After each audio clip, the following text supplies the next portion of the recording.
شو تريد على شنو؟ نعم. إننا يجب أن نكون على قدر المسؤولية من أجل إسعاد المواطن، لأنها قضية واضحة.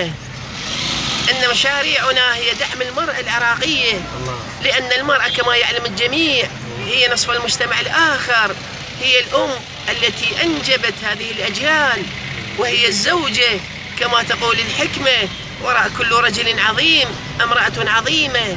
هذه المرأة التي ضحت وما زالت تضحي، إنها كتلة من الحنان، بل هي قارورة، ويجب الحفاظ على هذه القارورة. فلنردد معا للحمة الوطنية: نعم نعم للمرأة، كلا كلا لداعش.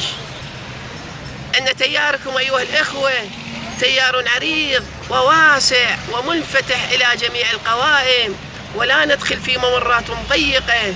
وشعارنا: إحنا قدها، ولدينا مرشحات ذات خبرة ولديهن القدرة على التحمل من أجل إسعاد المواطن. ويجب أن نكون يد مع القوات الأمنية الذين هم يحرصون على الأمن والأمان من أجل المواطن. ما رأيك في هذه الأوضاع؟ والله الأوضاع تعبانة. أن المواطن له حقوق كما عليه واجبات، ونحن نصر ونؤكد على حقوق المرأة.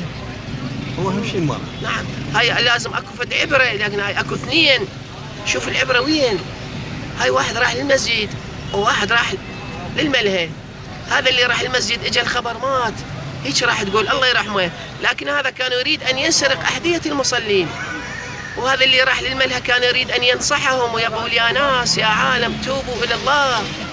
اجت نوبة قلبية ومات. شوف العبرة وين؟